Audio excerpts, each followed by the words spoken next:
Modules are the way in Node that you can package code for usability. Node provides several core modules that we have used previously. You can also use the module system for creating and using your own local modules, and you can also install and use third-party modules.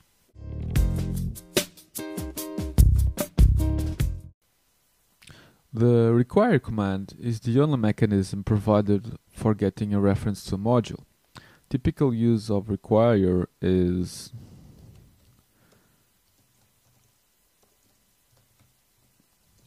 here we're requiring the HTTP module, and we're seeing several characteristics of the require function here. First, it's a synchronous call. Require can do some I/O, like accessing the file system, but this is designed like this so that you don't have to use nested callbacks to load all your dependencies.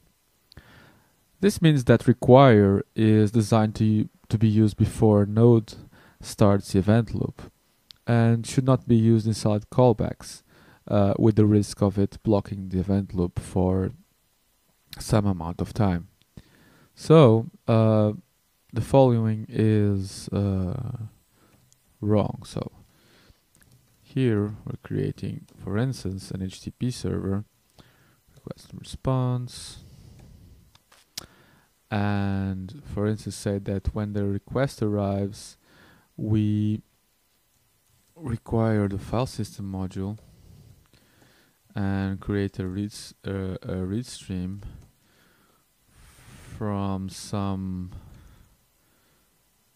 file and then pipe it to the response. So this is wrong. Using require here is inside a callback, and this will eventually block the event loop, delaying our HTTP server responsiveness. The correct way of doing this would be to making the require before the event loop starts, so in the setup phase, and then we're using that module functions here.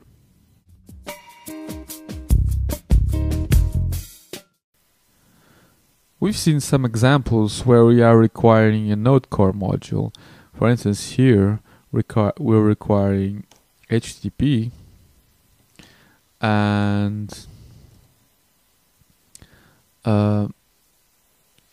also the FS module. Both these modules are core modules and they're identified by a string. There are others Node core modules like HTTP, FS, NET, TLS, Path, util, and some others.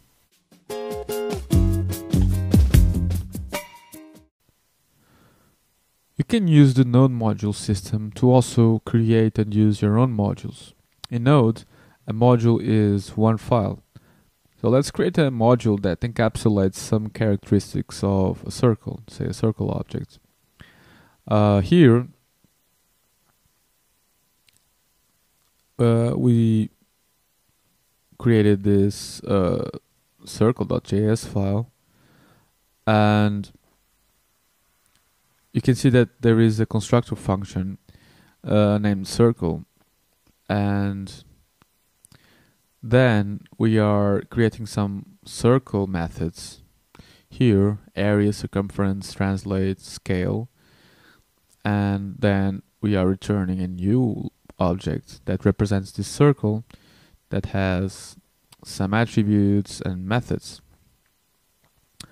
And most importantly, we're assigning this constructor function to the module.exports, so the exports attribute in the module object.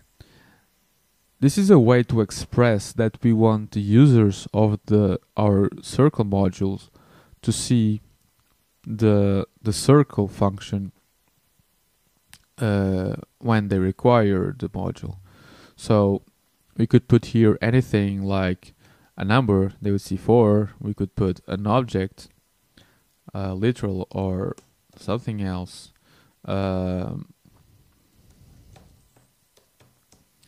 etc here, and that's what they would observe when they require our module.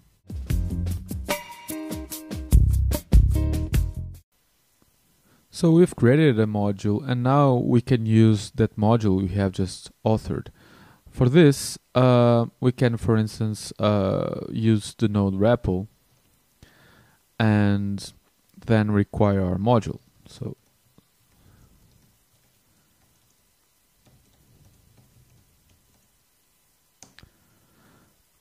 So first notice that unlike a core module, a local module is defined by the path to that module. In this case, we're using the relative path, but the require function also accepts an absolute path.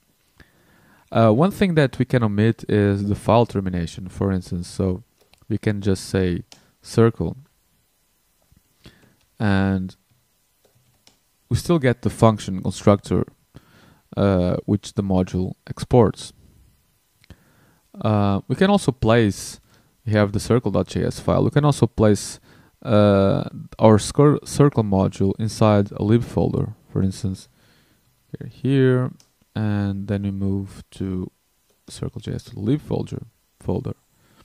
We can now require our circle module by doing circle equals require /libs/circle.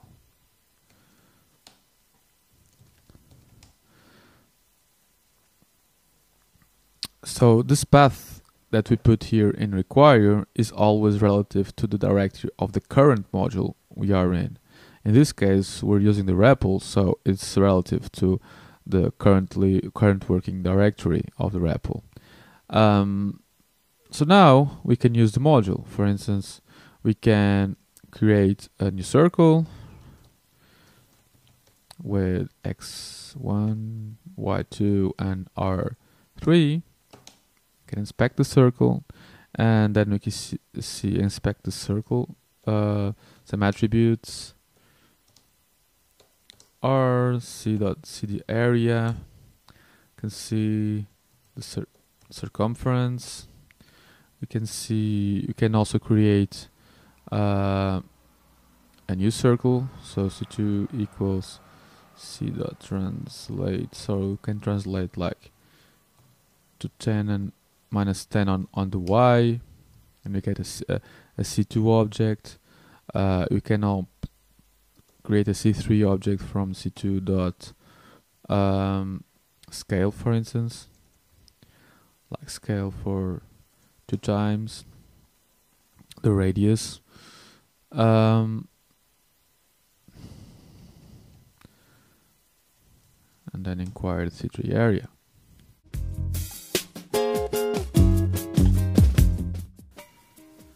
So here we've seen how we can use the require to load core modules. We've also seen how to create and use your own local module.